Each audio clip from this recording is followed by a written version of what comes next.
অৱশেষত ক্ষমা খুজিলে জনপ্ৰিয় কণ্ঠশিল্পী মৌচম গগৈ। যোৱা 29 এপ্ৰিল তাৰিখে মৌচম গগৈয়ে মঞ্চত গীত গাই থাকোঁতে নিলয় দাস নামৰ এইগৰাকী ব্যক্তিয়ে মঞ্চত উঠি অশালীন ব্যৱহাৰ কৰিছিল। এখেতে অসভ্যালি কৰি গৈছে, এটা বজাত কি বাল গান গাই আছো বুলি কৈছে।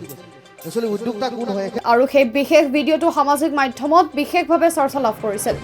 আজি আনুষ্ঠানিকভাৱে জেলগাজাৰ পাগৰি পৰাৰ ৰঙালী বিহুৰ সন্মিলনীৰ ওচৰত আৰু লগতে সংবাদ মাধ্যমৰ জৰিয়তে মৌচম গগৈৰ পৰা ক্ষমা বিচাৰিলে আৰু ভৱিষ্যতে কেতিয়াও এনে অপ্ৰীতিকৰ ঘটনা বা কোনো শিল্পীক অশালীন ব্যৱহাৰ নকৰোঁ বুলি বঙাইগাঁও জিলাৰ জেলগাজাৰ পাগৰি পৰাৰ ৰঙালী বিহু উদযাপন সমিতিৰ আগত প্ৰতিশ্ৰুতি দিয়ে।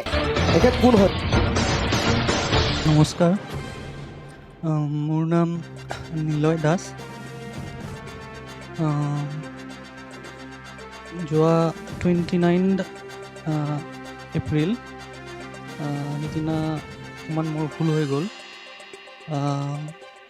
মৌচম গগৈ দাদাক অকণমান বেয়াকৈ কৈ পালোঁ। তাৰ বাবে মই মৌচম দাক ক্ষমা বিচাৰিছোঁ আৰু ইয়াৰ কমিটিৰ সমূহ ৰাইজকে ক্ষমা বিচাৰিছোঁ। আৰু মই এই কমিটিৰ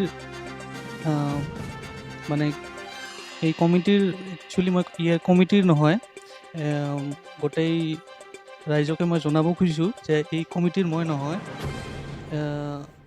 এই কমিটিৰ লগত মই জড়িত নহয়। মই একচুৱেলি অডিয়েঞ্চ হিচাপে আহিছিলোঁ। তো এই কমিটিৰ কোনো দোষ নাই, একচুৱেলি দোষ মোৰে।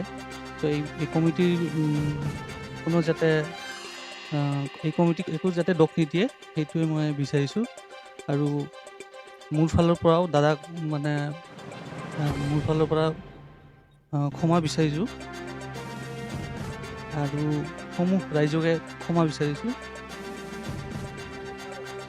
মই নাজানো কেনেকুৱা কি হৈ গ'ল, একচুৱেলি মোৰ এনেকুৱা ইণ্টেনশ্যন নাছিল। মই ভালকৈ ক'ব খুজিছিলোঁ, পাছত কিবা হৈ গ'ল আৰু মই একচুৱেলি বেয়া ইণ্টেনশ্যন লৈ যোৱা নাছিলোঁ। মই নিজেই গৈছোঁ, মই নিজৰ একচুৱেলি ভাল ভাৱতে গৈছিলোঁ। অকণমান হৈ গ'ল কিবাকৈ। হয়। ভৱিষ্যতে মই এনেকুৱা কাম নকৰোঁ আৰু ৰাইজক মই এইটো ক'ব খুজিছোঁ, নেক্সট টাইম আৰু এইবিলাক এনেকুৱা নহয় আৰু। আমি জেলগাজাৰ পাগৰিৰ পৰা ৰঙালী বিহু উদযাপন সমিতিয়ে পুনৰবাৰ শিল্পী মোৰ মৰমৰ ভাইটি মৌচম গগৈ আৰু তেখেতৰ বাদ্যযন্ত্ৰী শিল্পীসকল,